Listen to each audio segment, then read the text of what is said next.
Good morning, everybody. This is a little different. We have a morning chat with Al. So should I go, hello,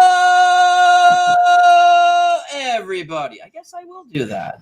And with us is our good friend, Anthony, from Bleacher Bums Gaming. You might know him on YouTube. And the creator of Glory Days Boxing, which can be purchased on sidelinestrategies.com. Light heavyweight set out right now. Anthony, how you doing, my friend? Good morning. How you doing, Al? I'm doing all right. It's been a long time since I've had any type of Al, but to come back with you, that's the way to go, my friend. Very excited, very happy with that light heavyweight set. Excuse me. Sip some coffee. Lots of fun with that. Lots of good fun in that. So, Anthony, are you happy with? I'm very happy with your light heavyweight set. And what's going on with your channel? That's actually probably my favorite sets thus far, the light heavyweight set, because to me, like the 70s, 80s, which was prime time, I guess, for us in terms of boxing. Oof. That was definitely to me the no pun intended glory days of that division. And so many great matchups. Scott, Matthew Saad Muhammad, Eddie Mustafa Muhammad, Dwight Braxton, or I guess Dwight Kwai. Yeah. But yeah, just a ton of great light heavyweights in that time frame. And then you have you have like a Murray Sutherland who was never in a bad fight in that time period. Never beat the upper echelon fighters, would give them pretty good fights, never would beat them. Mike Rossman in the late 70s. John Conte was in a ton of good fights. Yaki Lopez, Avriel. I can never say his first name properly. Avriello or Yaki Lopez. Alvaro, thank you. Ambling Alp. That's all I'll say about that. Ambling Alp for Primo Canera. Donnie Lalonde came later on in the 80s. And Donnie Lalonde had some good fights with Leslie Stewart. Marvin Johnson. Yeah. Marvin Johnson was never in a bad fight. I remember when Marvin Johnson came back, he fought on USA against I think it was a USA Tuesday night fight or one of those, whenever they were moving. I think they were Tuesday night fights still then. I want to say against Prince Charles Williams. And that was supposed to be like, okay, let's showcase him. We get this ex-champ. This is before he regained the title against Stewart, and then Stewart beat him in the rematch. And it was just a good, Prince Charles Williams a little later, obviously, and Bobby Chez were good fights at light heavy. Yeah.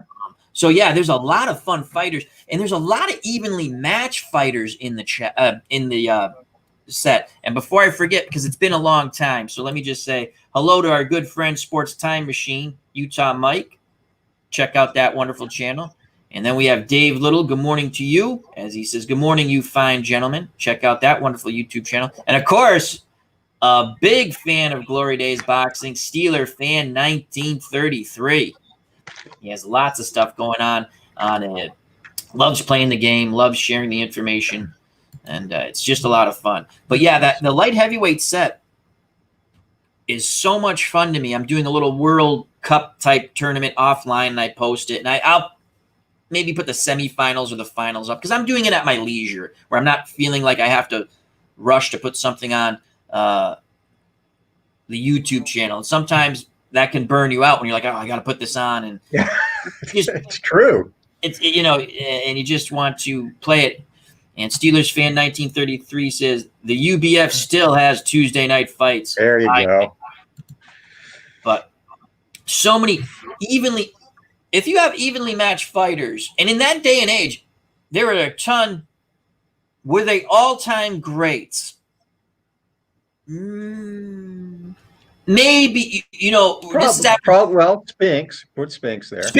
We forgot Michael Spinks. How good? Michael Spinks is an all-time great. Saad Muhammad and Eddie Mustafa Muhammad, they're a little below all, in my opinion, very good fighters. And you had mentioned on your channel, Eddie Mustafa Muhammad probably fought way too long, where he got a lot of Eddie was Eddie Math, whatever. before he changed his name. But he fought way too long, and he Oh, lost. Eddie Gregory. Eddie Gregory, yeah, he lost a lot of. I remember watching him in fights in Australia. Like he went to go fight some guy in Australia, like on the old FNN Score, I think it was called, and I'm sitting there going, he would have killed this guy. He was fighting that cruiser, I think, at that time, and like if he would have destroyed. Well, he would have given the guy a good fight in his heyday, but he became a name for people's records. But great set, and so again, you said it's your favorite set. Yeah, no, it really is just because of the matchups. I mean, people like the heavyweights. Heavyweights usually get the most attention because that's the glamour division. But I think for a combination of skill and excitement, middleweights are there too, obviously. But I think the light heavyweights capture a little bit more of that due to the power. To me, yes, because I already had matchups in my head. The first one I did, I wanted Mike Rossman and Donnie Lalonde because I'm sitting there going, well, Rossman has some boxing skill. He's a good, okay fighter, mid-level, yeah. And Lalonde could punch. I don't care what you could see. He could punch, and they're going to stand there and hit each other. And it was so much fun to roll that Glory Days boxing game with Donnie Lalonde and Mike Rossman. Most crazy rounds I've ever had in my life. It was just a lot of fun. Lalonde was so awkward too because he had that injury to his left arm where it was really he could not really extend it. He couldn't extend his jab. He actually had the operation, which made it a little better, but the jab was a rangefinder. That's all it was a rangefinder, and he couldn't really fight a lick. On the inside, he was going to try to hit you with that one hand and try to hold you with the left. Like hockey, which he actually he taught hockey players to fight. Yeah, and you're right. And the funny thing with Donnie Lalonde, if that's the right word to use, what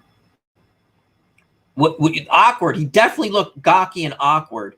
And then he had the longer hair in back. So anytime he got hit, he had the hockey hair. The mullet, yeah. Yeah, the mullet. And but he could punch and he was a good fighter. People don't give him credit, good fighter. Again, mid-level in his day and age. Not great. Sure. And honestly, I mean, he was past his prime too, but the fight he had with Sugar Ray Leonard was a really good fight. He gave a great accounting too. He dropped that. What the thing about Leonard, what people forget, and we have a question for Steelers fan to you in a second, but let me finish my thought because I'm old and I forget stuff. That's why it took so long to get this on. I'm like, how did I used to do this? You really saw Sugar Ray Leonard's killer instinct in that fight. I mean, people forget that Sugar Ray Leonard could bang and he had killer instinct because when he heard him, he went at him and he caught him in one of those rare places. Anthony, it's amazing to me that more boxers don't get caught here. I know because they tell you to keep your chin down. But my God, if you ever get hit in the Adam's apple, you are hosed because I remember Donnie Lalonde trying to speak after that fight. He goes, I can't speak. So we also have baseball demos. What's up, Dave? As he says, Tabby likes the shirt. I just bought this shirt. It's very patriotic. Thank you very much. Hello to Tabby. I think he means Tabby's a Bob Marley fan, Al. Oh, it is a good shirt, too. Rats. Here's a question from Steelers fan 1933. Question for Anthony. When you get an event that says that the fighter who is losing the round rallies and outpunches his opponent 5-1 in the segment, how do you handle this if the round is currently even? In that scenario, I look at who is losing the fight. And hopefully that doesn't come up too much, especially if it's like in the 9th round. But yeah, I would default to who's losing the fight. Right, because they're still behind, and that's what that's made for with boxer rallies. Yeah, sometimes you get the rare result chart. I'm sitting there going, well, I'm going to interpret it the best I can interpret it. And the chart's very distinct. It's just sometimes you start going, well, those things the results are thrown off. Same when the fighter winning the round when it's a tie round. So that's But that's a good question. And Steeler fan 1933 says, I've been rolling both D6s, and that is how many punches each corner land.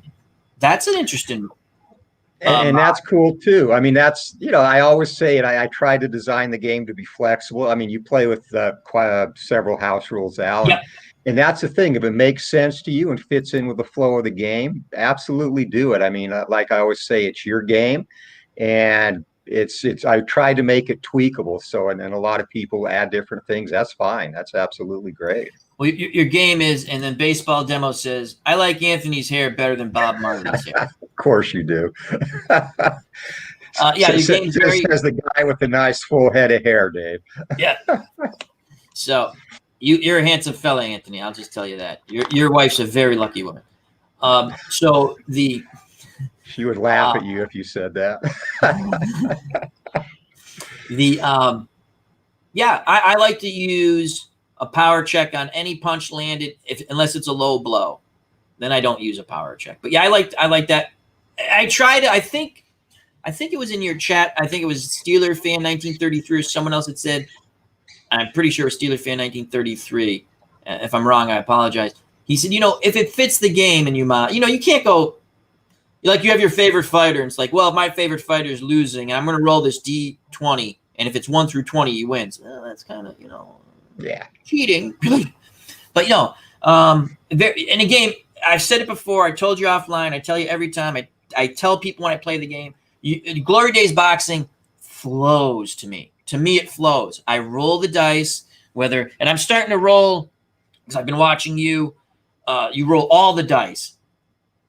I usually roll, then I roll the next segment of dice. And I'm doing it offline so I can pick up it better. It's actually pretty fun because you sit there and go, wow, if he did land, you'll say, if he landed, he could have dropped him. He threw a hard winging left hook or, however you want to say it, but he missed. And but it just flows. You roll the dice, you look at the results, you go to the chart. You know what I go to the chart for most? The judges chart, which again, I've just incorporated, which is a lot of fun. At first, I'm like, I don't want the judges deciding things. But the always adventurous Adelaide Bird, I have her in every fight because every fight. My God, you don't know how you roll those dice. And I get, the worst thing is, Johan Oliver was the one who goes, you should just do the judges and not show us, show like offline. And I think ID Gesture had said it once too. Yeah. And I'll giggle sometimes when I roll the dice. Again, it's a dice roll. I'm sitting there going, yeah, she would. I could see her scoring that round that way because she's not good. But yeah, Adelaide Bird is like the Bucky F. and Dent of boxing. Oh yeah, depending on. And before we move on to other things that you want to discuss, and we'll turn the show over to you, and we'll let you discuss what you want. You have some other things coming up with Glory Days Boxing, correct? With, yeah. Well, go ahead. Oh yeah, so enhancements. One thing just put out Friday. And actually, that came as a result of a question on the Facebook page from Bob Lilly, and put out a new judges chart, added the impact bias to that. And, that was something I wish I'd thought of sooner, actually, because it does come into play in fights. I remember, I think the question was, what do you do if someone lands a shot that hurts the other boxer? Does that impact the judging scoring? Mm-hmm. I've actually... Once in a while, I've sat there going, yeah, it's an even, like when I'm doing my unofficial scoring that I've had my little spreadsheet for when I'm streaming or even when I'm playing. Yeah, it's a close round, but the other guy hurt the other guy. I'm going to give it 10-9 to the guy who landed the bigger punches. And but that was a great question. I remember reading that in Facebook. Yeah. And again, if you like Glory Days Boxing and you have it, or if you're thinking about it, check out Glory Days Boxing Facebook group page. It's a lot of fun. A lot of people post their projects and they just ask questions. And you're not going to, not many places you can ask the question. There are some, like a Pine Tar Baseball, you can ask a question and the creators are going to answer it. But Glory Days Boxing is right there. You ask a question to Anthony, or even the community will answer it. But Anthony is on that Facebook group page a ton, and he answers questions. He's very receptive. And it's just a fun game. And I forgot to thank you for making the game. I told you offline, I like to play a lot of different games. Some games I like, and some games I'm like, I buy them like, it's not for me. I've looked at other boxing games. I've seen other people play other boxing games. I play other boxing games. This one, the reason why you see it a lot on my channel is because it's so much fun to roll. I play PC games also. But when you roll the dice and you're playing a game you enjoy, whether it's baseball, football, hockey, boxing, wrestling, so on and so forth, it is kind of, to me, it's very relaxing. You roll the dice, your mind, because we're boxing fans, I can visualize everything in my head with these fights. And it's just so much fun. And you see the engine. And again, I'm not a proponent either way, closed engine, open engine. I'm just saying at times I want to roll the dice. And I have to say, it's my favorite dice rolling game of any sport is Glory Days boxing. So it's just fun. Appreciate that. I appreciate that. And, the community in general, I think, is a very good community, and definitely appreciate the support of the game and the feedback too from the community. And, I'll add on to what you say. I hadn't, I think we talked about it. I hadn't played dice games for sports games for probably over 20 years until like 3 years ago. And I found it's just relaxing. That like some people go and sit on a stream bank and fish. That's boring to do that for 6 hours for me. But dice rolling is cool. Hey, thank you, Gary. That's great point. It's relaxing. Again, regardless of what card and dice game I play, PC is fun too. I play a ton of PC. It's just it's fun to sit there, and with me, with Glory Days boxing, I can pick 2 fighters, and you know what's funny, Anthony? I'll play a game offline, and boxing is a niche sport in real life, so it's a niche sport in the gaming community. I stream boxing. Everything we stream, if you have a YouTube channel, when it comes to sports sims, it's niche. You're not getting big, huge audiences. I've seen channels put boxing clips up, talk about them, they get a gazillion views, and I'm like, I kind of giggle, but good for them. When I stream something, it's actually for me because I want to listen to the fight later, and then I pick apart my stream and I'm like, oh God, I messed up. It's just, and then there are other times where like I'm rolling, I'm like, oh my God, I wish I streamed this fight just so I could listen to it. Just because it's, like I said, I can visualize the fighters, I can visualize the action. I mean, myself and Anthony were huge boxing fans. That was next to baseball as a kid. Was my I mean, if I'm not gonna lie, you had a good fight on TV and you had a Red Sox game, I'm gonna sit there and go, I'm gonna put the radio on and have the Red Sox on the radio, and I'm gonna watch boxing. I was such a big boxing fan when I was a kid, and Anthony can relate to this because he busts tables too at a restaurant. I asked my boss, I worked at a deli, I go, can I bring a radio in? Because I had this radio actually could pick up TV channels, right? Like the local, and Barry McGuigan was fighting Eusebio Pedroza for the featherweight championship in Ireland. I can't remember if it was Belfast, but it was in Ireland. And I remember he goes, yeah, that's, and I would have the radio on and back, and I'd like bust the tables as quickly as possible because then just run back there and try to listen. And again, it's not Anthony in the chat, it's not a radio call, it's a TV call. So I'm sitting there going, there'd be pauses and you're trying to figure out what's going on. But yeah, the boxing's just, I love it. So Baseball Demos says, I'm looking forward to Glory Days baseball one day. We were talking about that before we went on the air, Dave, and I actually, because I just am that way, I tweaked it again. But I'm gonna do a kind of alpha stream next weekend of how it is now. I think I've arrived at what I'm going to keep for that, so I'm gonna put it out there and see what the reception is. Maybe actually have someone do some testing for me. So yeah, that's coming at some point still. And then Steelers fan 1933. Anthony was extremely helpful to me when I was learning the game. I cannot thank him enough for that. Oh, absolutely. Absolutely. Anthony does a great job. And props to Matt too, Steeler fan. He's been a very great asset to the community and has done some stuff behind the scenes for me that I appreciate quite a bit. So thank you, Matt. Awesome. And then we have another from Steeler fan 1933. I gotten back into Stratomatic baseball PC lately, but I'm rolling the dice and entering the dice rolls so much more satisfying than clicking the mouse. Absolutely. That's a fun point. Not to talk about another game, but I never believed when people said, yeah, the computer cheats. I play Strat PC hockey once in a while offline. And just because hockey's not my, it's tough for me to call hockey because I can't pronounce the majority of the names. Shocking, right? And I'm sitting there going, you can't roll your own dice in the hockey game or the basketball game, which still doesn't work on my new computer, and that pisses me off. Anyway, I'm not going to get into that. So you sit there and you roll. I'm like, really? How many times could I roll in 8 where the guy who should at least put the shot on net for a chance to go? But yeah, the baseball game, you can roll your own dice, and it's a lot of fun because you punch it and you feel like part of it. And that goes back to sometimes it's a hybrid. That one's a hybrid, and it is very fun. If you can't, I do recommend games like that. I'm not saying a specific game, but if there's a game where you can play on PC, and sometimes you don't have the space maybe, or you want to play quicker, meaning not set up everything, it's fun to roll your own dice. That comes to the next question because people have been asking this on the Facebook group page, Anthony. A PC version of Glory Days Boxing.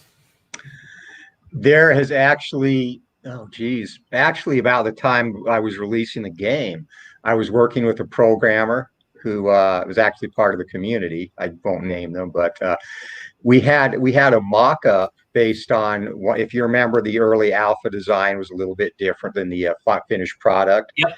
Where there was no punch descriptions in that first version.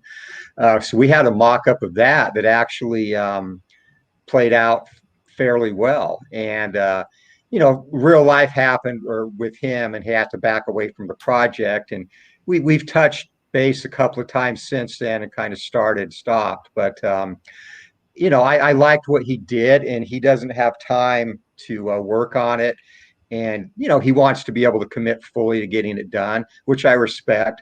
But and out of respect for what he has done, what he has put in, I haven't sought any other opportunities, hoping that down the road he has the chance to work on it again, because I liked what he did. So, yeah, there's a shell there. It's actually a playable game. It's not like the current version is. There'd be a lot of transformation that would need to be done, but it's the code is there, I guess I should say. So, yeah, hopefully down the road. I think your game would translate. And if you do that, here's just my recommendation, Anthony. I just talked about it. Let people, if it's able to, and I would hope it is, let them be able to roll their dice and punch in the result. And then, the PC takes over with whatever the description is. Just like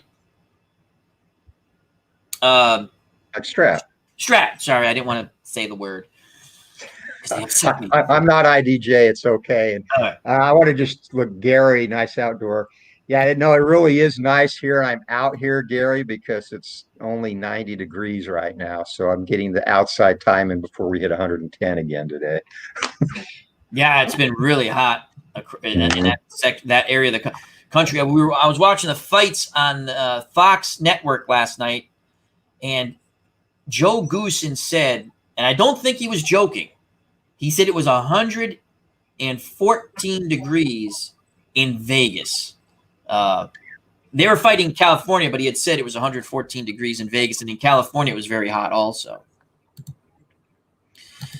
Our good friend Baseball Demo, Strat PC is a great tool to track stats, but nothing replaces rolling the dice. Absolutely, but it's fun if you can it gives you the option to roll the dice also if you want to play the PC game. It's a nice option. Sometimes I can't sleep, many a times, and I want to roll a baseball game, and I'll play Strat PC and I'll just roll it, just because it's another fun option. And you know what I like about the dice too is there's an anticipation or I guess a pause you don't get in a computer game during say a build up, bases loaded. 2 outs in the bottom of the ninth. You're right. It's a different anticipation. It's a different exhilaration. Like when again, back to Glory Days Boxing, when you're rolling those dice and you see the lesser starred fighter, as I put it, with less ring generalship stars, and he's getting an opportunity, and you roll, and you're like, my God, he's unlucky. Like you want him in a way to roll low to make it competitive, and other times it happens. And we have Big Paulie here. How you doing, Big Paulie? What's up, Big Paulie? Yeah, that happened in the last heavyweight lineal fight. Peter Jackson totally outboxed Hank Griffin, but Griffin got 2 knockdowns and got the draw, so they get a rematch now. That's awesome. That's awesome. I'm enjoying that series, and I have to actually, that one I didn't see yet now, but I will. Sorry. Well, you know what happens with your streams or videos, and you've been doing a lot more live stuff, which is cool. I try to make live streams when I can, but if not, and with other people in our community, the sports sim community, I like to listen to a lot of stuff on the way to work and the way back from work. And then if if I'm doing something at work and it's something where I can listen to something, like it's not going to impede me doing my work, I listen to a lot of it there. So I really do enjoy that. I thank everyone, including yourself, to keep me company at work. But yeah, I love that idea of the linear heavyweight championship project. It's really fun. And it's just fun to see that because you get matchups you never would. And I'm always trying to, I think your point with that was you wanted to try to use every fighter. Yeah, exactly. And that's because I'm like, I'm going to use this guy. And I'm like, I'm never going to use this guy. But now that's why I've come up with most of the stuff like these tournaments I play offline because I want to try to use every fighter. Am I going to get to every fighter? Maybe, maybe not. But I tell you what, Mel Turnbow, because I'm still playing that from the original set. Okay. He had one of the funnest, and again, he's like a 1-star fighter, I think. But if you put him against a 2- or 3-star fighter, it's still an interesting matchup. And their chins are not, or depending on the fighter, some guys can take a beating and stand up to it. But I remember as a kid, or any boxing when we first got cable TV, like ESPN and USA, and there was another FNN score. I learned quite quickly as a boxing fan, as a young boxing fan, when boxing was on network TV. Sometimes they put I remember they had Marvin Hagler on, right? And he's going to kill this guy. It was Vampire Johnson, I think. It was a middleweight championship. He wrecked the guy in one. Yeah, it's nice to see Marvin Hagler, and he's not going to risk his, because he had gotten to a point where they had started the closed circuit. You're making more money, obviously, for closed circuit, and you always did, even back in the 70s, and they had it back in the 60s, I guess, too. And before that, they had closed circuit, or which you went to the movie theaters or however they did it. I'd rather see an evenly matched fight. They could be mid-level fighters. They could be guys who aren't world ranked, but they're ranked, say, in North America or USBA, United States ranking. And, how many fun fights did I watch Frank the Animal? And he was world class, but again, lower echelon, if you look at it now, of a world class fighter. Frank the Animal Fletcher against anybody in his short prime because of the way he fought. Those were fun fights. And again, Floyd Mayweather Jr., all-time great fighter. Were his fights fun to watch? On a technical thing, yeah, because he did certain things right, and they were, to me, not really fun to watch. That's just me. And I talk with purists and he does. I'm not saying he's not great. I'm just saying when you put your dollars down, and sometimes I had to put my dollars down because sometimes I didn't have the wink thing, and I'll leave it at that. You sit there and you go, yeah, I wish I didn't do that. So. He is technically brilliant, but and he sat down on his punches a lot more at lightweight. Yep. But yeah, as a welterweight and hence the sprinter trait he has in the game, he did what he had to do to win, which is the name of the game. And that's the name of the game. And he was undefeated, and you can never knock him. The only thing I would like to see the Pacquiao fight earlier. I'm not saying he couldn't beat Pacquiao. I'm just saying earlier. But he was smart, good businessman. But you're right. His best. He had actually. I'm going to take something back. I said he had a couple of really nice lightweight fights that were exciting.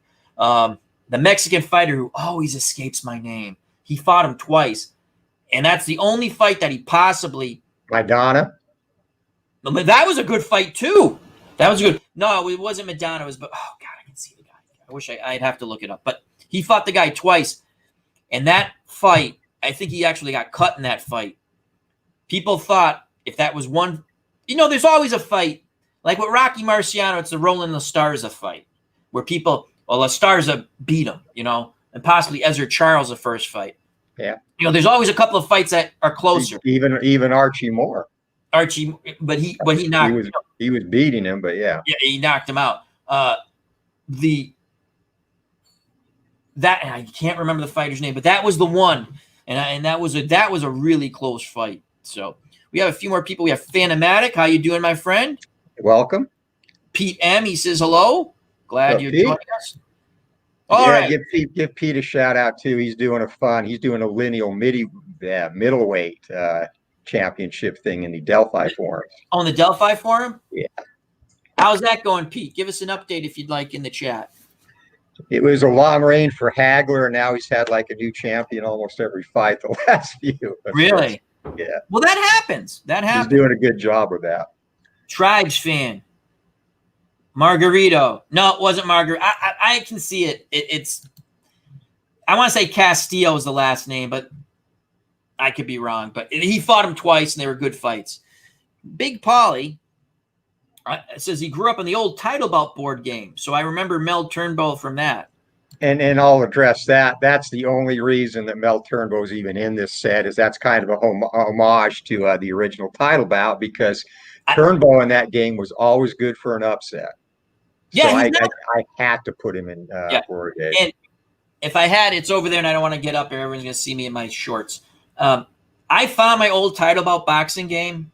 It's in fairly good shape. Nurse Teresa helped me clean it up, some of the cards and stuff. And, it was fun to find it and put it back together, because Anthony will tell you, when you played that game, you were a boxing. I don't think many people who weren't boxing fans picked up that game. Again, it's a niche sport, niche game. But my God, did I play the living snot out of that game. Tournament after tournament. So that was an anomaly for me, because I started playing that when I was 16, and I was into everything that 16-year-olds were, right? But that was the inner nerd in me. The restaurant I worked at, I was friends with the owner's sons, and myself and one of them would play after the place closed till like 4 a.m. sometimes. Here it is. Johan Oliver, how you doing, my friend? Boom Boom Mancini says hello. Some thought Mayweather lost his first fight. It was Castillo. I couldn't remember. And they were two good fights. And Pete M. Hagler had a long run. Hopkins. Oh, Hopkins. Bernard Hopkins. Thank you. Just had his second successful defense versus Lights Out Tony. There's an anomaly, James Toney. Because such a good fighter. And he's probably, he, in a way, is like not that he fought at a weight discrepancy, but he moved all the way to heavyweight, and he was such a good, skilled fighter, he could compete at heavyweight. And he was way out of shape. I shouldn't say out of shape, but overweight. How would you put that? But he was like a lower weight Andy Ruiz. Yeah, but he still had his skill. He couldn't move too much, but he had that. He could roll and he could land those. Even if you look at Ruiz, as sloppy as he looks, he probably has some of the fastest hands in the heavyweight division. Right? He's got incredible hand speed for a guy his size. Absolutely.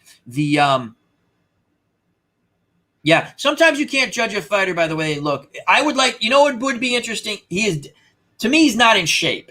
No. He's in shape to a point that he can get in there. I don't know how to put it, but if he just dropped some weight, I'm not saying to get muscular. That's not him. Anthony, when I remember watching him go, my God, he has fast hands. And I think that's what caught Joshua. Joshua didn't realize how fast his hands were. And when you don't see punches come, and then Joshua had hurt him, and he was going for the kill, and he himself got knocked out. That would lead me into, just because I want to talk about it, and I know you watched the Dillian White, Alexander Povetkin fight. I mispronounce that name all the time too, but what a fight that was. How do you like that app? I have that, The Zone. I have a special box. Yes. So yeah. But how do you like? I enjoy those promotions on that channel. Eddie Hearn, and again, I'm not a big fan of any promoter because they're promoters, but they're necessary for the sport.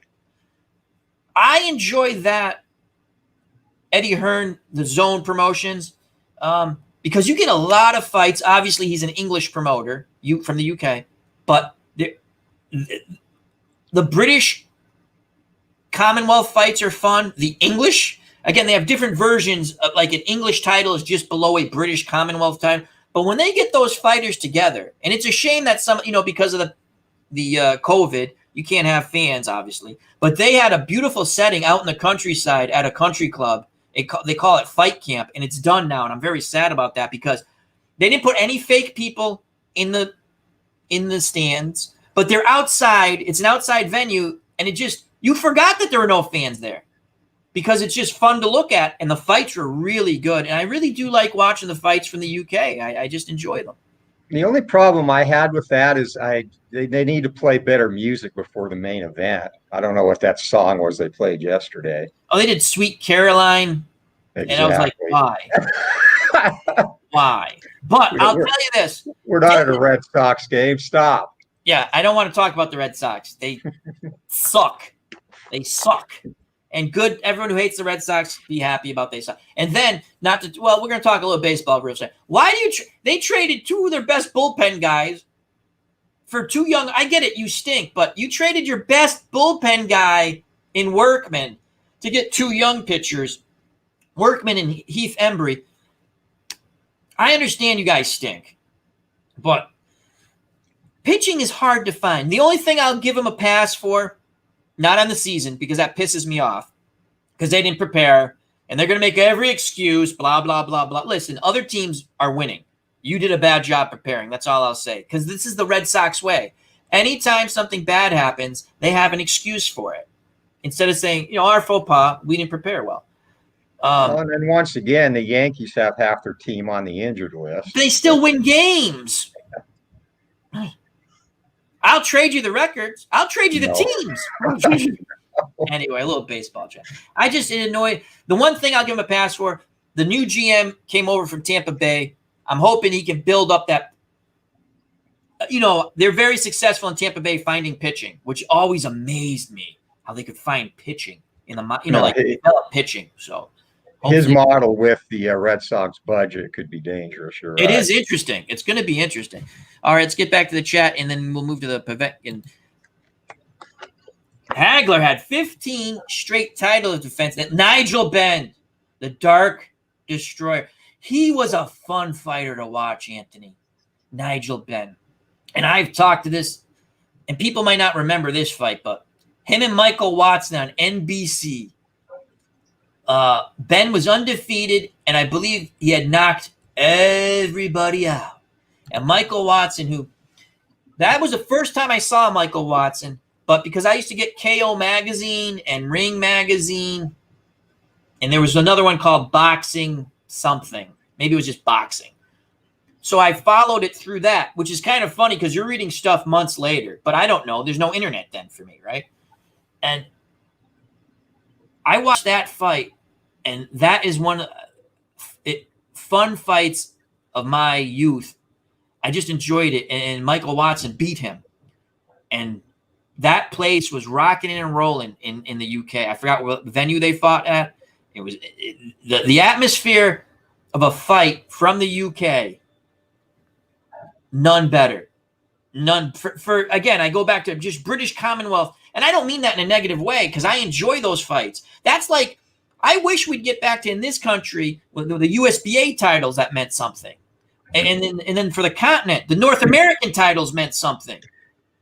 It's all, they don't do that anymore. Well, because now you have the WBA Diamond Heavyweight. What is that? I don't even know what that is. It's a way for them to get sanctioning fees to go on trips and buy things. Yeah, it's terrible. No, but you're right. Each little organization has microcosmed into other titles, which just killed a North American Boxing Federation title because why am I going to fight for that? It means nothing. Where before, that meant you were going to get a top, in the day, either a top 15 ranking, possibly, or a top 10 ranking. Same thing with the USBA. You had a USBA title, you're in consideration for possibly a title shot. And people fought for that stuff. It was a lot of fun. And I miss that. And that what they have not lost in the UK are those lower level titles, and those fights are fun and they're evenly matched usually. So I mean, hats off to me. The UK has saved boxing in a way, because they when boxing was dying here, they still the Europe, especially the UK, had good fighters that people were interested in. Oh, it's a religion back there for sure. I mean, Oh, imagine what would happen if Fury Joshua ever fight. I want to see that. But Because Al, the country will close down over there. It absolutely will. Anthony, tell people, I'm not lying. I tell Teresa because she watches the fights with me. It's funny. She goes, "We're gonna watch the fights." She never watched boxing. Yeah, we're gonna watch. Of course, we're gonna watch the fights, right? And they would pack. I always like Wembley. I want everything in Wembley. Stadium, the big house, right? Yeah. They could get 100,000 people for that fight if they wanted to sell 100,000 tickets. That's not a lot. And then they'd still have to open up the arena next door to do closed circuit too. And to me, that's what I want to see, just the atmosphere. I'll give you an example. And it's nowhere near close because people knew the weather was going to be bad, but they still got, I believe, 40,000 people, and it was at Wembley, I'm almost positive. Frank Bruno, Lennox Lewis. I think they got close to 40,000 people. And they would have had more of a walk-up sale, but the weather was bad and people didn't come. The atmosphere was incredible. Lou Gent, no one's going to know who Lou Gent is, and Nigel Benn fought in a closed arena in the UK. The fans sang all through that fight, and it was a fun fight. And Nigel Benn was a huge favorite, but Lou Gent held his own and he got stopped. But that's my point. Atmosphere even brings more to the fight and makes it more enjoyable, in my opinion. Well, we'll even look when British fighters come over here in Vegas. The fans that travel. Ricky Hatton, Barry McGuigan. Yep. Those English fighters that are popular there will travel, and fans will travel anywhere in the world to see them. And I think we do miss some of that with fights in the U.S. unless it is okay. I like to put up old fights on the Glory Days Boxing Facebook page. Just fights that, like, if someone's doing a fight, like I'll read something, doing something with Alexis Arguello, I'll put a bunch of Alexis Arguello fights up. If someone wants to watch, I'm sure they can find them on their own. But there is a boxer named James Bubba Buscemi, who was not a bad. I didn't realize how good of an amateur he was. He wasn't bad. Top-notch amateur, 3-time national champion, went to the Olympics, won a bronze, and he was a lefty. But he was coming and he was fighting. He was from Beaumont, Texas, and he was a big thing in Beaumont, Texas. Just if you're on the Facebook group page for Glory Days Boxing, you can find it, on the Facebook page. Just watch the entrance. Those fans packed. Again, it was a small venue. I shouldn't say small, but their Civic Center, I think it held like 7,000, 6,000 people, and that place is packed. And the atmosphere, and he's coming in, but that's my point.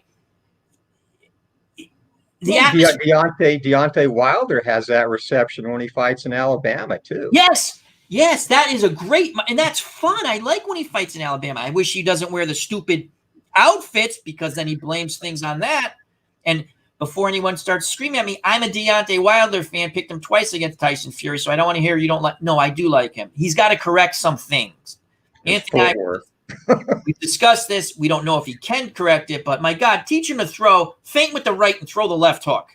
Well, and that's what's so ridiculous. I think he's just so in love with his right hand.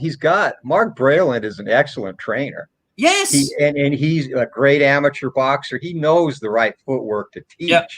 And Wilder's just in and out, straight vertical line. And he was able to get away with it because usually he's the taller fighter, which he wasn't against Fury. But again, in a lot of his fights. Well, if you look at the Gerald Washington fight, he exposed him, and people started to try and take advantage. Yep. And Fury had the skill to poke holes in that and take full advantage of it. Gerald Washington got into the boxing game late because he was a football player. I don't know if he was a pro, but he was a college football player. But yes, that was when Wilder was coming off his injury, and my dad, God rest his soul, was still alive. We're watching the fight, and my dad goes, "This guy's fighting him good." But then I said, you could see in that fight, Wilder was starting to warm up. I said, that guy lost his opportunity to do anything. But he did. Yes, that was the blueprint for probably what Tyson Fury. And Tyson Fury is a very good fighter. People are always trying to come up and say this, he did this illegally, that illegally, blah, blah. Listen, I don't know about that whole glove controversy. I didn't pay attention to it. All I know is I watched the fight. The commission is in there while the gloves are getting wrapped. There is absolutely no way in a fight that big right now you can tamper with the gloves. It's I don't impossible. believe it either. You can't. And, the thing with Fury isn't even the most technically beautiful heavyweight out there. I mean, No. to me, that's Anthony Joshua. But Fury, if you could take Fury's mindset and passion and knowledge of the sport and put that in Joshua, you'd have the all-time greatest fighter. Yeah. Fury looks awkward a lot, but his instincts are just so on point. He's very natural in what he does. If I was training Tyson, I like that he went to, I think it was Emmanuel Stewart's nephew was training him. Mm-hmm. Because he did, in the first fight, and I still don't know how he got up in the 12th round. I was already up like this thinking Deontay Wilder in the first fight. I thought Deontay Wilder, I thought he killed him with that punch. And he did. He just like the Terminator. I was like, holy cow. What he improved on from the first fight.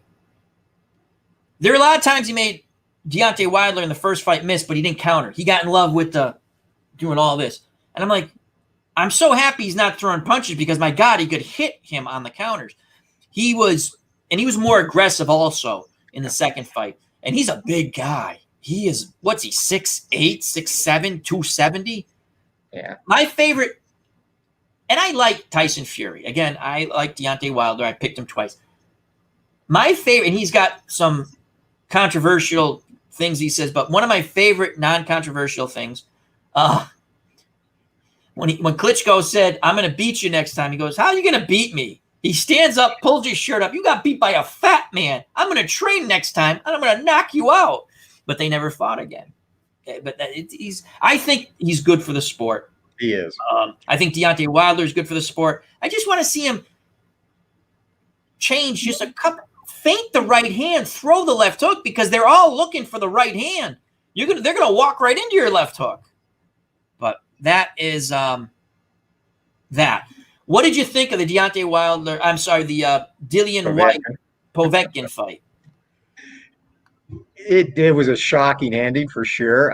The thing with Povetkin, if you look at him, and it's like a lot of the Eastern European fighters, technically he is very sound, and got good hands. I mean, guy's 40 years old. He still has really good hand speed, right? And White is a more, I guess, skilled, athletic fighter. But you saw in the ending. I mean, White.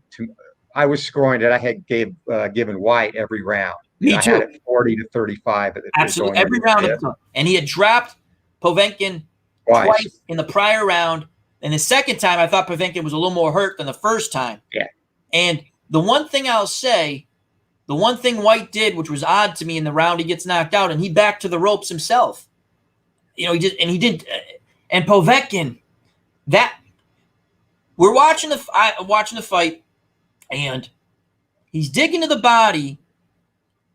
And I turned to Teresa and I said, he used to have really, really fast hands. I said, he's still good. I'm watching him. I go, he's still good. He's 41. And you watch him, you go, my God, the guy's still good. But he didn't have the really, really fast. And then when he knocked him out, the whole dip, like I'm going to throw the hook to the body, turn it. I don't know how to describe it. He dipped it under, and then, but that was Mike Tyson-esque. And then went. And the funny thing is, I mean, you look, Povetkin's, it's experience. White only had like 7 amateur fights. He's still learning to box. Yeah. And what Povetkin did is a basic thing you learn real early. And White's always kind of left his punches out sometimes. And it's really basic. You dip, you attack, come towards the punch, get under it, and then come back up the center line with an uppercut over the top of the hook. When he hit him with that, the eyes rolled, and he was out before you could have counted to 1,000,000. The ref did the right thing, just said, let's stop this fight, because he was hanging. His head, I believe, was off the or close to off the mat, because he went sort of through the ropes. That was I went, wow. I did not expect that, because White was really digging hard to the body. I mean, he was hitting him with some big body, hitting Povetkin with some body shots. He dropped him those 2 times, and Wyatt was fighting an incredibly sound fight. He got Absolutely. sloppy, lazy with that. And, the thing is too, Povetkin, it's not, as you get older, the thing that really starts to go first. What's up, Golden Eagle? Is What's up, your reflexes. Yep. Povetkin still has the speed, and you could see during that fight he would see things and just wouldn't react soon enough. Yeah. And with that uppercut, it came together and it got you timed it perfectly. You said it perfectly, because I was trying to figure out a way to word it. You just saw him and you knew. Now, I thought if Povetkin was going to win, I thought he would knock out White earlier, meaning he'd catch him. He's going to lay a trap and catch him, because Povetkin can hit, as we saw. And once I was like, wow, White's really impressing me. And he's a good fighter. What I feel bad is, and I'm hoping he must have, because they said he was the #1 contender for over 1,000 days. That means he's got to get step-aside money. When guys don't want to fight him, the way it usually works is the White camp, his promotional team, which I don't – well, it must be Eddie Hearn. It must be Eddie Hearn. I would assume he takes step-aside money, because 1,000 days – or just over 1,000 days. That's I think they said that's just over 5 years. #1 contender. Now, regardless of what you think of Dillian Whyte, if he's great, not great, mediocre, he was the #1 contender. He didn't get a title shot. And I kind of felt, I actually did feel bad for him when he got knocked. I was like, and I didn't care who won that fight. That was, props to him for taking a risky fight. That is a very risky fight. Povetkin is an Olympic medalist. He's a former champion. He'd only lost twice. Klitschko beat him on a decision. Joshua stopped knocked him out or stopped. We stopped him. I can't remember if it was a clean knockout. I think it was a clean knockout. I think. But, very good fighter. So let's go back to the chat for a moment. Pete M. Lots of good boxing last night. I'm a big Sean Porter was excellent. He fought a kid from Germany, Sebastian Formella, I think was the name. Tough kid. The kid went the distance, took a beating, and he fought back. I love Sean Porter. Let me read Mike M's chat, because he's saying lots of good boxing last night. I'm a big Sean Porter fan. Likewise, I am. Thought he looked really good last night, despite being unable to get Formella out of there. Formella surprised me. Tough guy. Yeah, absolutely. What surprised me, with German fighters, they're going to be sound. And he's a Polish descent, lives in Germany, as a family moved there. Sound fighter, tough kid. Not a lot of, again, Sean Porter is right there. I go back to Sean Porter years ago, maybe 5 years, maybe a little more, a little less. He beat Keith Thurman. I don't know how he didn't get that decision, but Sean Porter, for some reason, does not get a close decision. And then he surprised me with his great performance, very good performance. Real good against Spence. And what I remember watching that fight going, my God, this fight's closer than I thought it was going to be. And Spence was able to drop him. The glove touched, which makes he hit him hard, and the glove, glove touches the canvas, it's a knockdown. And that helped Spence win the fight. But I thought it was going to be a good fight, which it was, but I thought Spence would handle him better. And Porter he's such a good fighter. And the thing they were saying last night in that fight, Anthony, is it because they were thinking they wanted him to stop Formella. The announcer's going, you don't really want to let this kid go the distance with you. But, he hadn't fought in quite some time, and he did a lot of different things he knew he could, the word's not get away with, try. He could try it. Once he knew that I'm better than this, which he obviously, in his mind, Sean Porter's better than anyone. And any boxer, when you get in that ring, no matter what, you got to kind of think you're better than the other guy, or you're kind of defeated up here.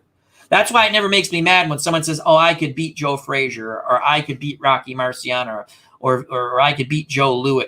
That's what you're supposed to say. Now, I don't like because those guys aren't around anymore. But when someone says, or back in the day, if they ask someone, can you beat so-and-so? You should, you should say yes. You don't have to be cocky about it. But look at Larry Holmes. Larry Holmes is a legit top 5 all-time heavyweight.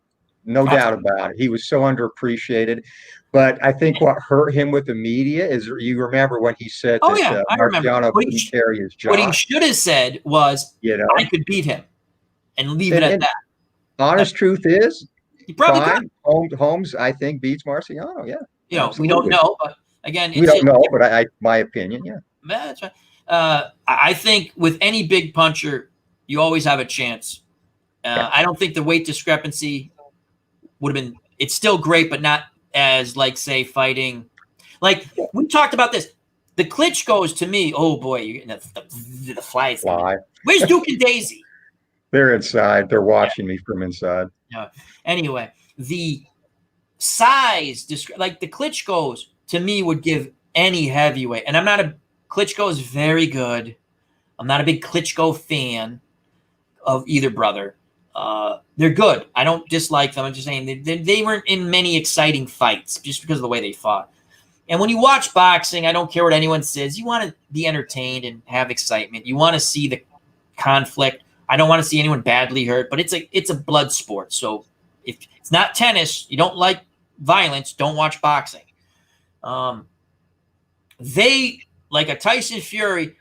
Okay, here's a great question. Going back to the game for a second, how do you? It's because like modern fighters are very tough to rate against all-time greats because they're all-time greats. And you had a really good on your stream. You said you didn't take, and nor should you. I like the way you did it. You rated boxers, whatever weight class. We'll use the heavyweights actually because that's where it really comes into play.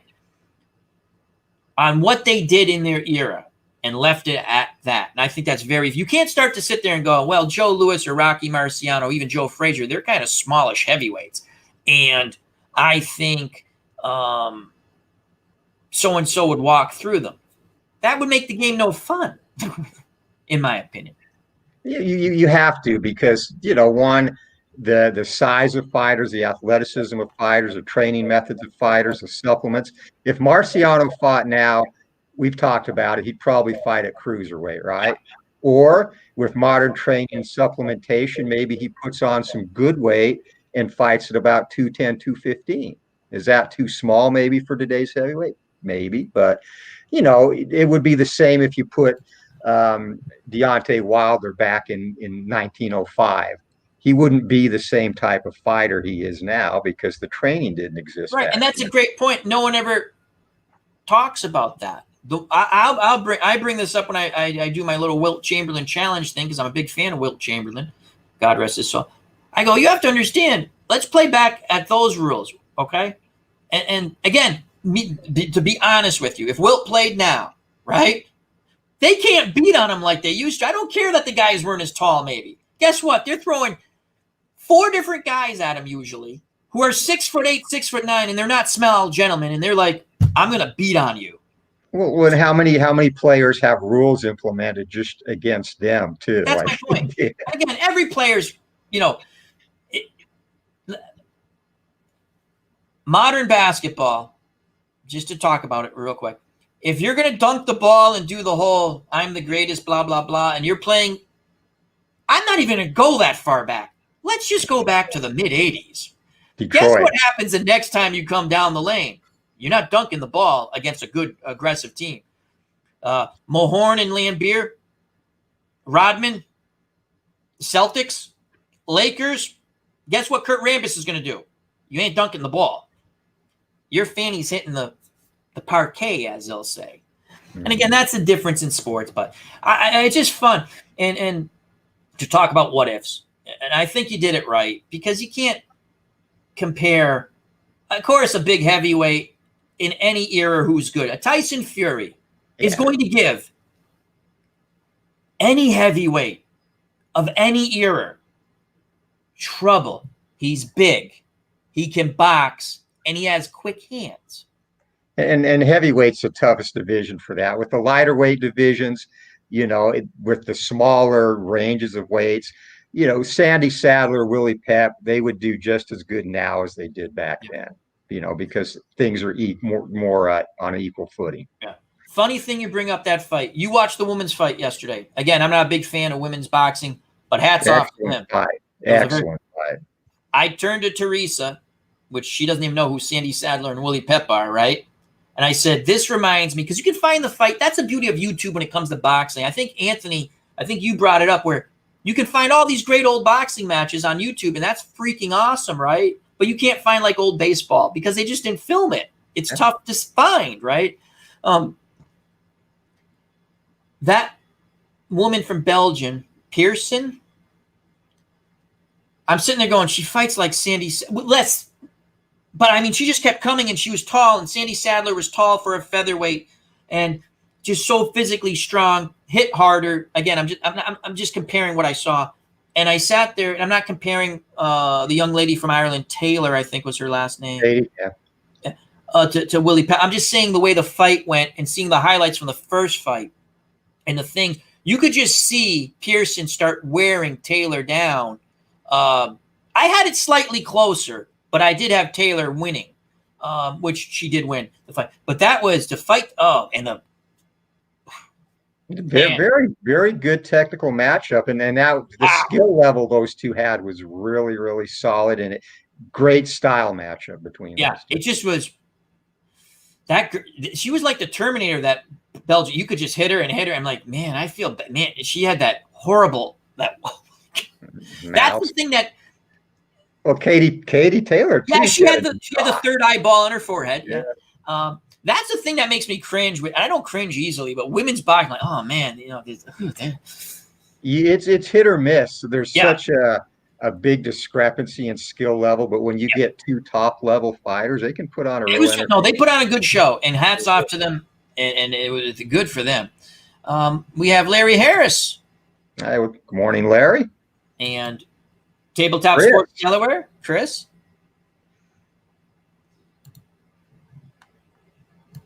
Golden Eagle 99 is a big Ezra Charles fan, and I have to do an Ezra Charles fight. Where would you rate a guy like Ezra?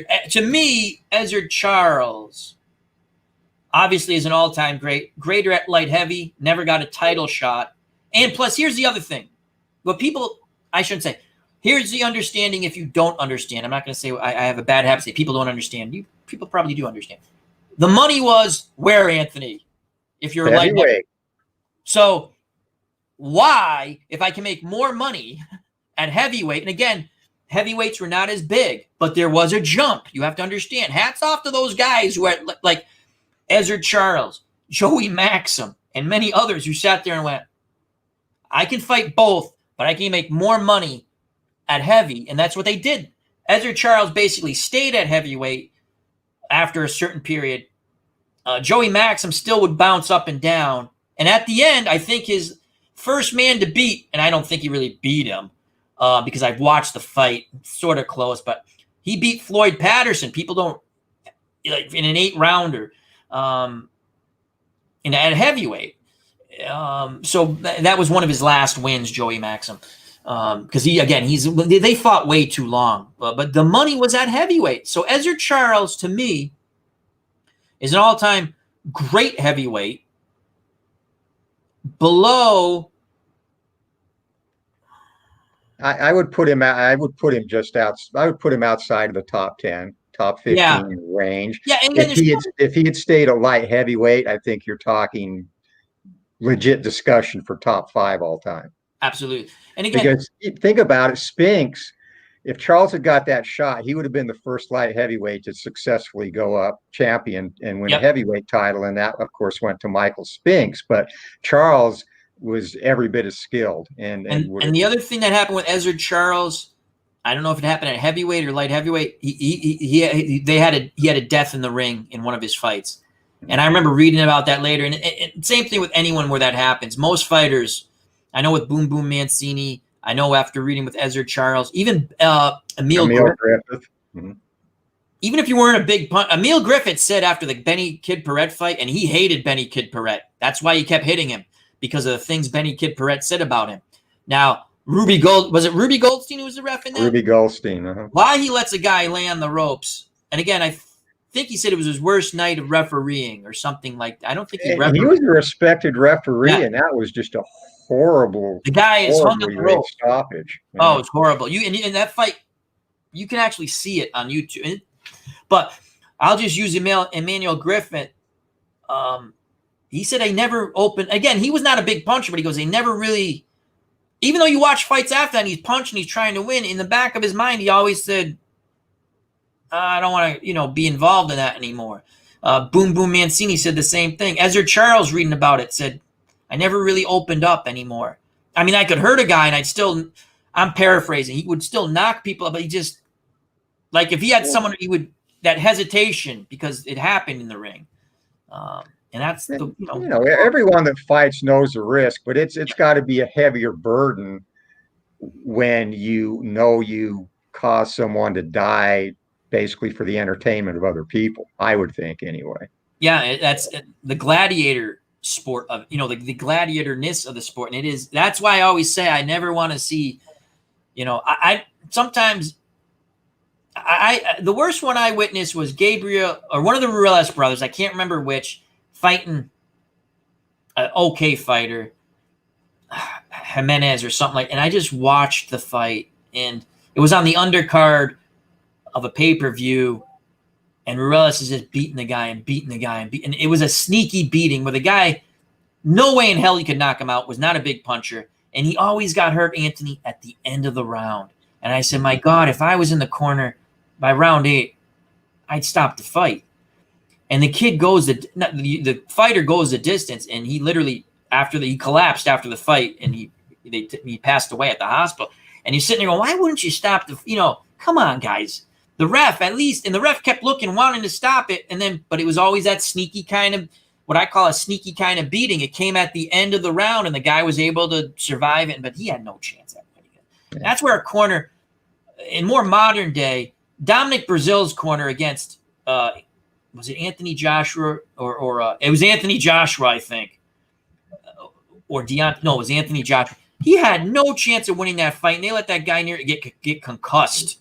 I'm like, just stop the fight. You let your guy get killed, for God's sakes. To me, that's a corner's job, and I think Wilder's corner did an excellent job stopping the fight. Even though they were arguing amongst themselves, Braylon did the right thing in that fight with Fury.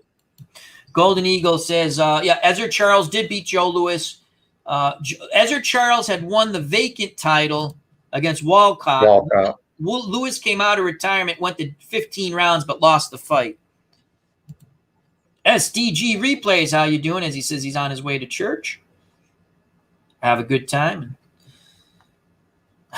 Facial expressions. That's me. But yeah, Ezra Charles, great fighter.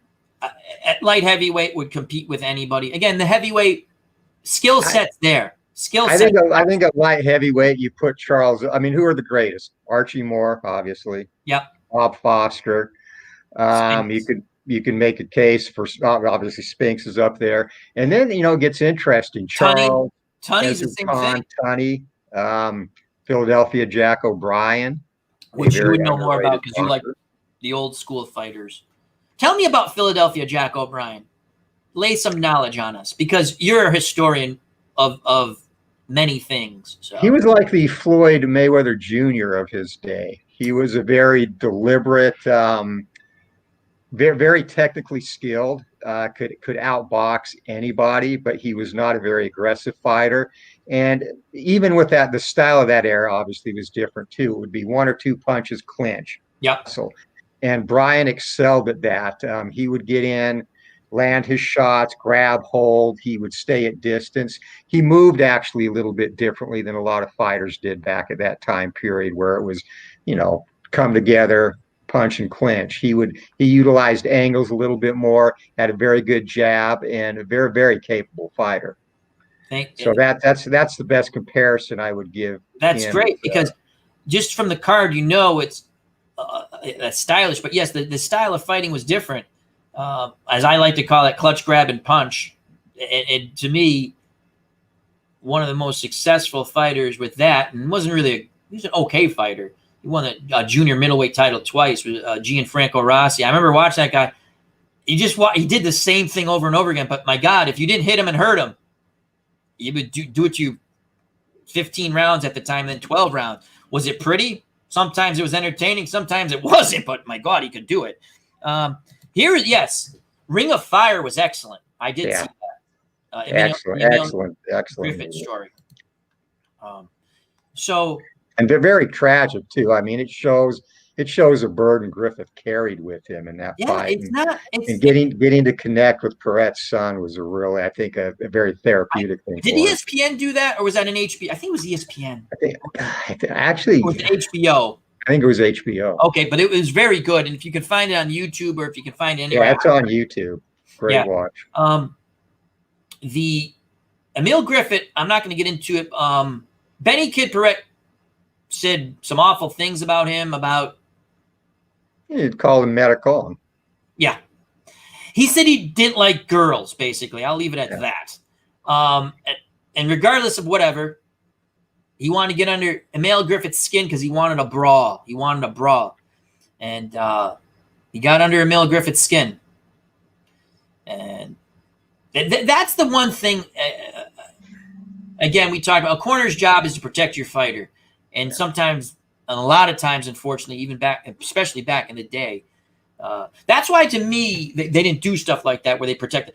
It was always amazing to me, like when you heard, like Rocky Graziano, middleweight, good middleweight champion, fought in an era of excellent middleweights. Is he the all-time? No.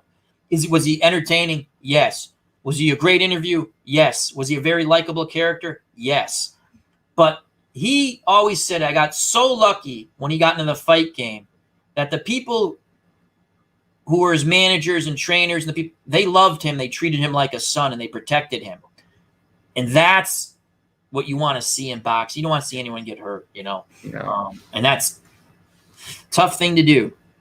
Anthony, what else would you like to talk about? Because I have to, in a little bit, end this stream, unfortunately.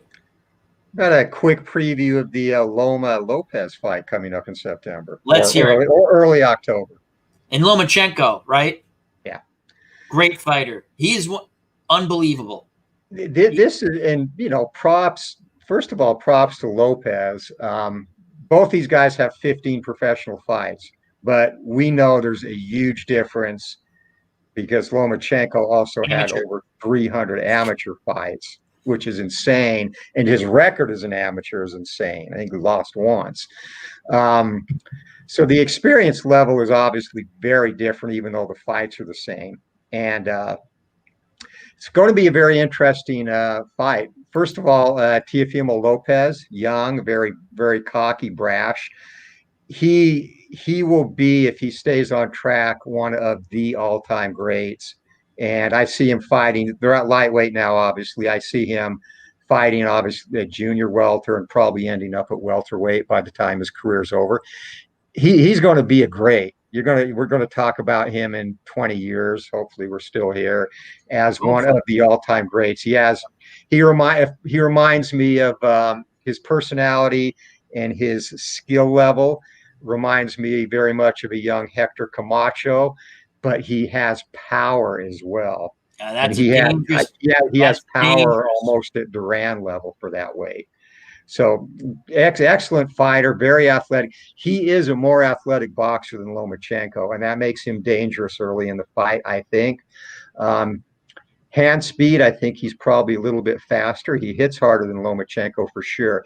It's a ballsy fight for Lopez's camp taking this. I think he's only 22, 23. And against Lomachenko, he poses a threat. I think Lomachenko is obviously experienced, smart enough. He's going to be able to weather that storm early, figure him out, time him, and then I think he comes back and either gets a late stoppage or wins a close decision. But I think Lomachenko is susceptible early in that fight. It's a very interesting matchup. Yeah, Lomachenko's done things I've never seen, or very. I shouldn't say never. I bet you I could go back and go, okay. He made more guys quit on their stool. I mean, literally go, I don't want to fight this guy no more. I've had enough. I've had enough of a beating.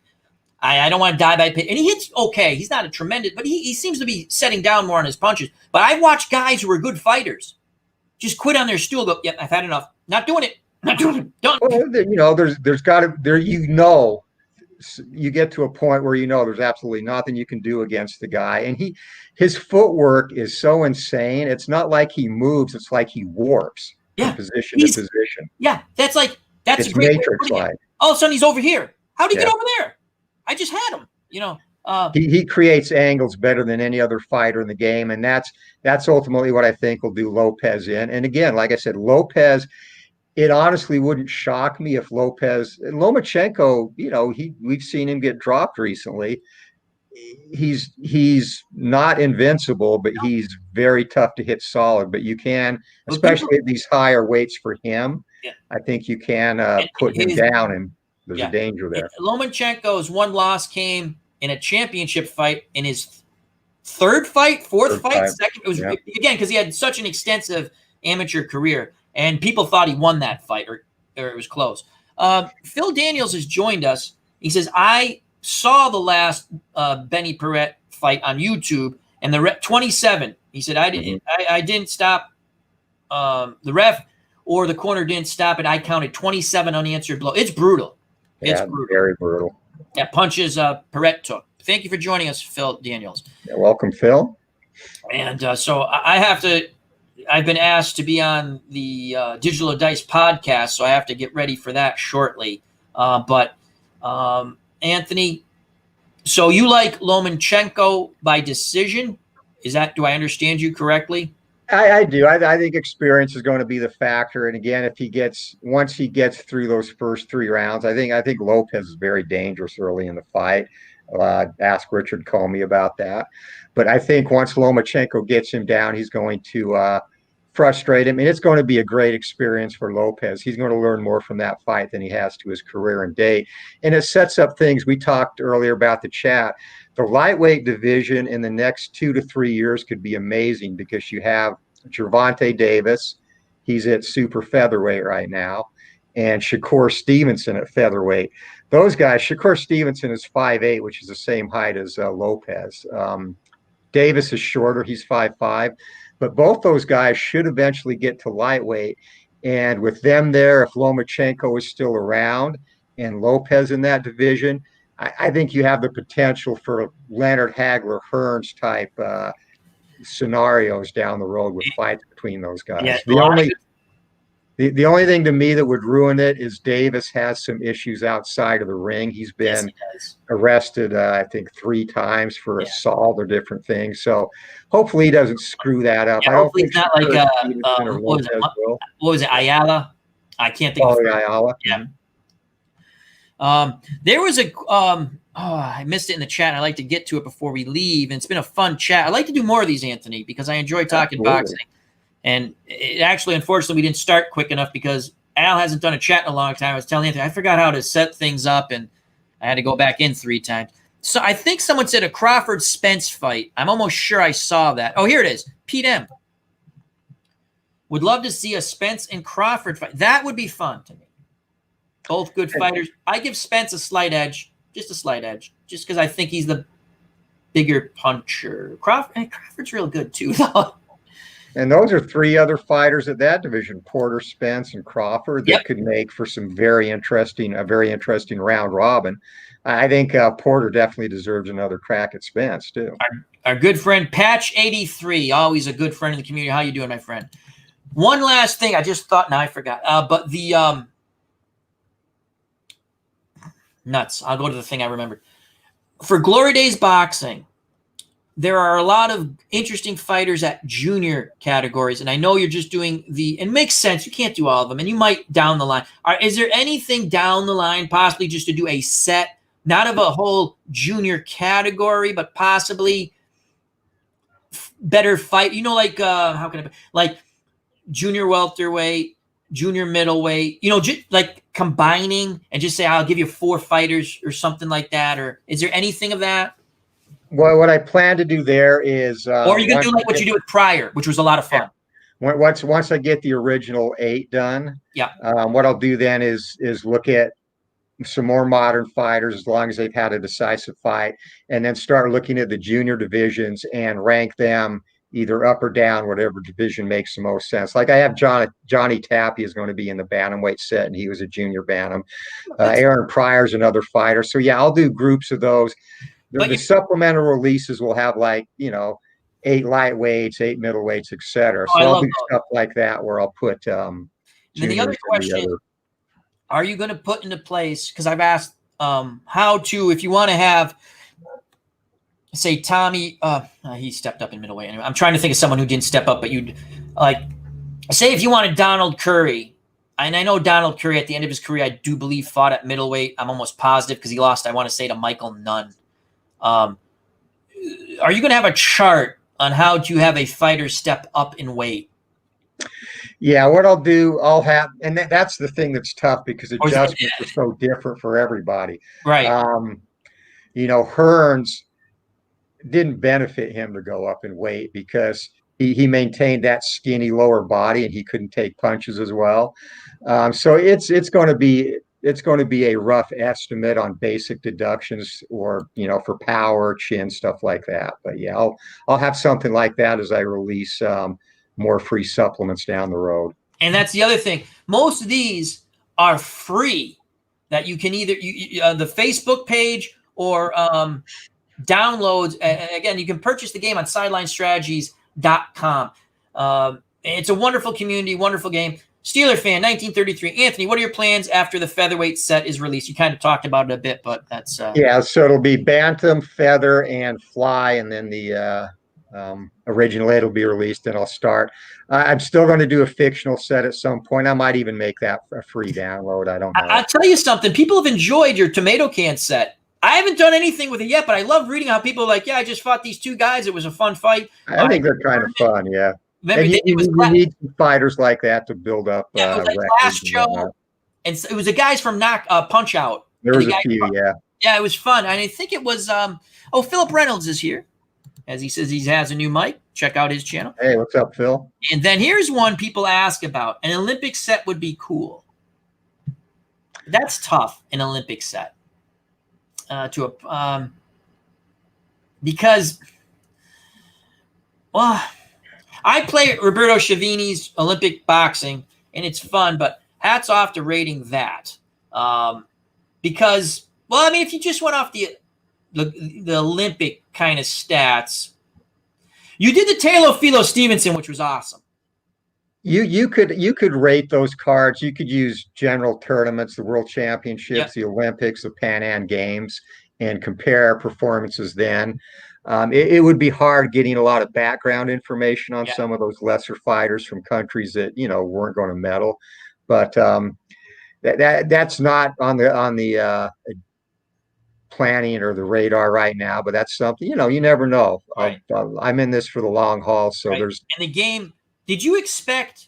To me, the game's successful. I see the people on the community play it. I see people asking me questions about it. Not that I get a lot. I'm not a big YouTuber, but I get questions about it. Again, the Facebook page. I'm so happy that I'm on Facebook under a pseudonym because I got banned under my real name. That I so enjoy. I think that's a story for another chat. I'll tell you how it happened. They wanted a photo, so I sent them a photo of Ted Williams, and they banned me. I was like, really? I've seen stuff that's on Facebook. I get banned for that anyway, but it's kind of a funny thing. It wasn't nothing horrible. But yeah, the Facebook page group's awesome. There's other Facebook page groups for sports sims such as Digital Dice and Sports. But it's so much fun to go there, especially I'm a big boxing fan. I love reading everything. I try to read everything and look at the photos. Some people come up with these. I'm like, oh, I've never seen that photo, or it's been a long time since I've seen that, those photos of the boxers. And people will bring up, like I asked Anthony about Jack O'Brien. Tell me about him. Don't know much about him. And you can look it up and find out things. And it's just a lot of fun. Your game, to me, for me, flows. I say it over and over again. It's fun. It's easy to understand. You can mod it a little bit if you want to have some house rules. And the game, and you're not taking away from the game. It falls within the game, And it just got me into boxing again, meaning I sat and watched 8 fights to the chagrin of Nurse Teresa. Come on, let's watch the fight. We did play cards. I still have 3 from yesterday to finish watching, too. They're good fights. Fights. It was entertaining. Anyway, Anthony, first of all, thank you for being a great friend. Thank you for developing a wonderful game. Also, I know you had in the mix a wrestling game. Is that still in there? Because that would be a lot of fun. Yeah, no, that's definitely still in there. initially I How do you started. rate that? Because I get to pick your brain now as a game developer, because we all know, kids, if you plug your ears, Spoiler alert. it's fake. It's fake, but it's enjoyable. I mean, the old school stuff. I like the old school stuff. So I think you have to. Flies are That killing me. So I think you have to look at wrestling.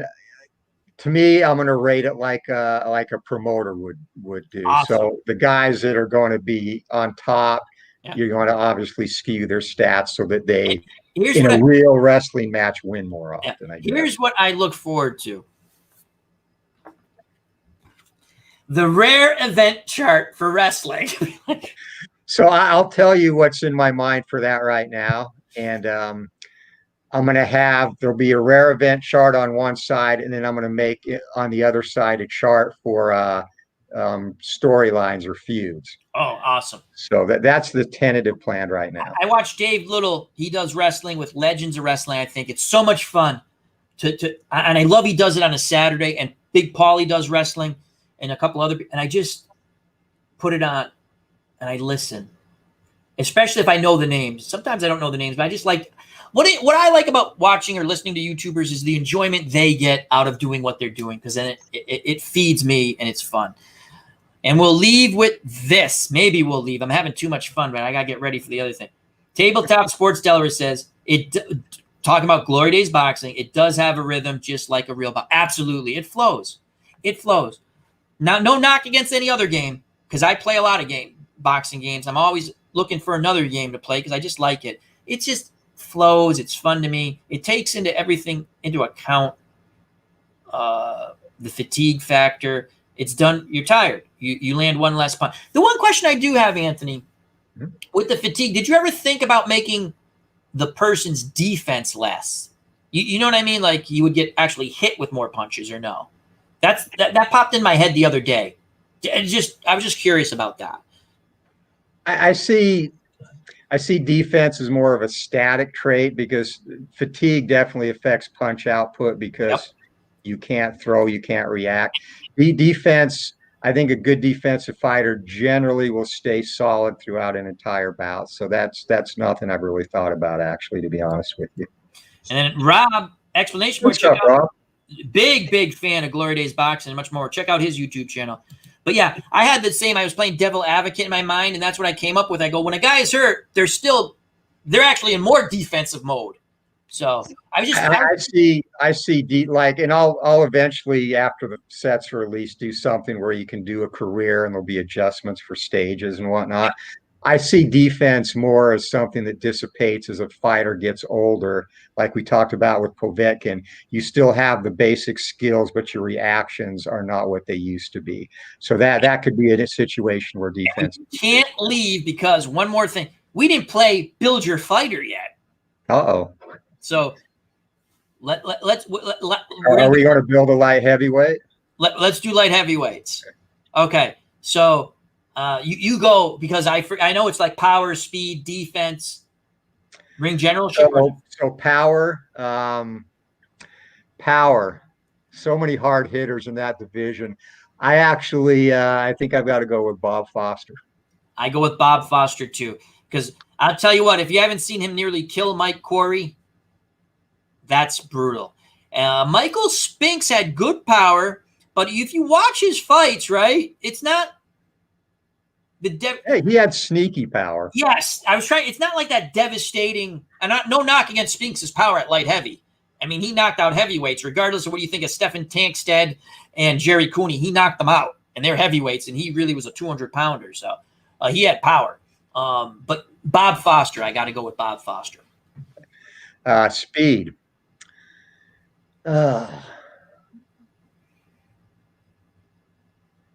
That might be the toughest one with this group, because nobody immediately to me jumps out at you for speed. What jumps out to me, and I can't really say I've not really seen too many Tunney light heavy fights, but he had decent. Tunney was known for hand speed.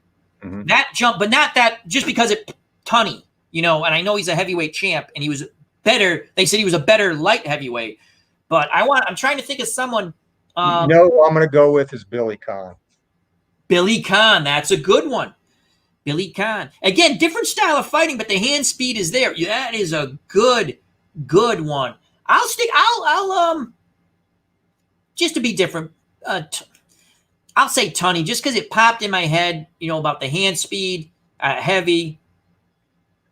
Because those great fighters from the 70s and 80s, the heyday, when I was watching John, the hand speed was good, but it wasn't like over, like, boom, boom, boom, and now I'm not saying that Tunney's was either, but Billy Conn, he definitely had hand speed. So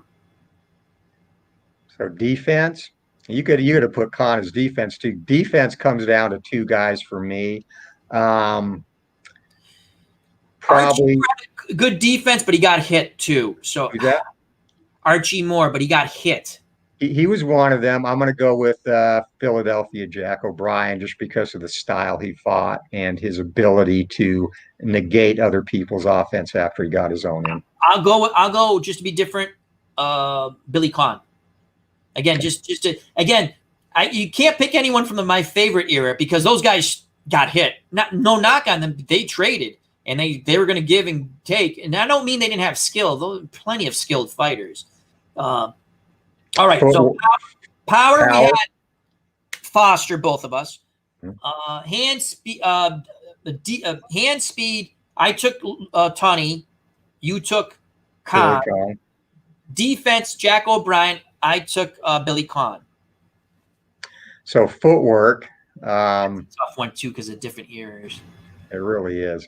I'm going to go Gene. Oh no, we can't do the same fighter. That's right. We can't do the same. Tunney is one in my mind, and he had deceptively underrated footwork because he was so long and lanky, but Michael Spinks had pretty good footwork. You think about the fighters of that era, he did a real good job being able to control distance. I don't think it's elite though, but it's I would consider him. In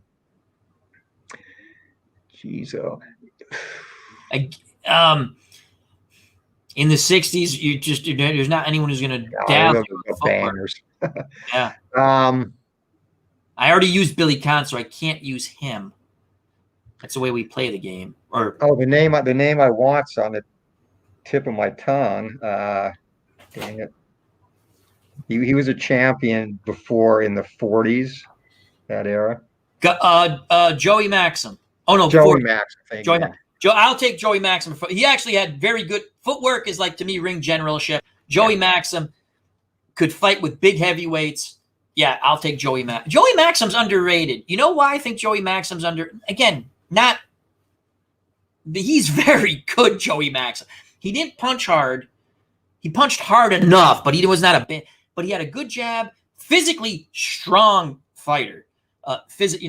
He could fight on the inside. It wasn't like he couldn't. So sometimes we don't take into ring generalship. He could fight, maneuver on the inside.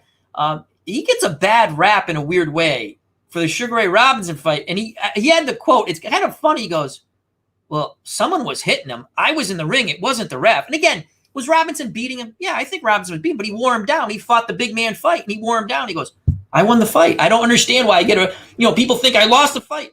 I stopped him. He didn't come out. He got stopped. He goes. Yeah. So last category would be, basically ring generalship. And I think I got to go with the old mongoose, Archie Moore. Archie Moore. He didn't do anything the best of all time, but he did everything as good as most anybody. That's what made him a fabulous fighter. If you've not seen Archie Moore, Yvonne Durrell won. Look it up on YouTube. One of the top fights of all time. Yvonne Durrell, the French-Canadian fisherman from Canada, against the mongoose in was in Toronto. It was in Canada. I think it was either in Toronto or I think it was where the blue. Crap! I can't remember where the Maple Leafs used to play. Maple Leafs. I can't remember, but it's in Canada. Fight is incredible. You want to talk about why Archie Moore is great? Watch that fight. Archie Moore is just fabulous. Love Archie Moore. Well, Nurse Teresa came in and flashed me the note on what time it is, and I could go on forever and ever, but I'm going to have to stop this stream. I'd like to thank everyone who joined us, and hopefully we're able to say hello to everyone, and we tried to. Thank you very much. Thank you to Anthony. Sideline Strategies. You can purchase sidelinestrategies.com. You can purchase the wonderful game Glory Days Boxing and check his YouTube channel out, Bleacher Bums Gaming. Boxing, baseball. You got to bring back the fun facts that are horrific. I like those. Yeah, Matt, I was thinking about that. Some of my fun facts are very depressing the last couple of games. I wonder if anyone's going to die in this fun fact. So here's the fun fact. This guy got ran over by a train after his career. So, Johan, thank you, my friend, and all the best to you. Appreciate it, guys. Anthony, what's coming up on the channel? We've already talked Glory Days Boxing, but whatever. How do you want to, tell us what's coming up?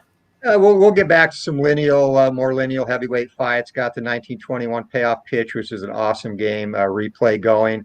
I'll get some inside pitch up again, which is a very, very good game for interactions. SidelineStrategies.com. Next weekend, we will unveil the newest alpha version of Glory Days Baseball, and I'm interested in feedback on that regarding flow of the game. And I put more of that game on the cards too. So that's awesome, and that's what I like about. That's what I like about your game. That's what I like about Strat too. And there's things people don't like about Strat. A lot of the stuff comes off the card. It's just me personally. I just don't like to look. I'm old. I forget things. So I like to look at one spot. But just want to give a quick shout out to the community too. Again, this was a game that I never even intended to sell. I just made it because it was a game I wanted to play. And just have been very humbled and very appreciative of the response and the support of the game. So thank you to everyone who has supported the game since it's been released, and appreciate you all.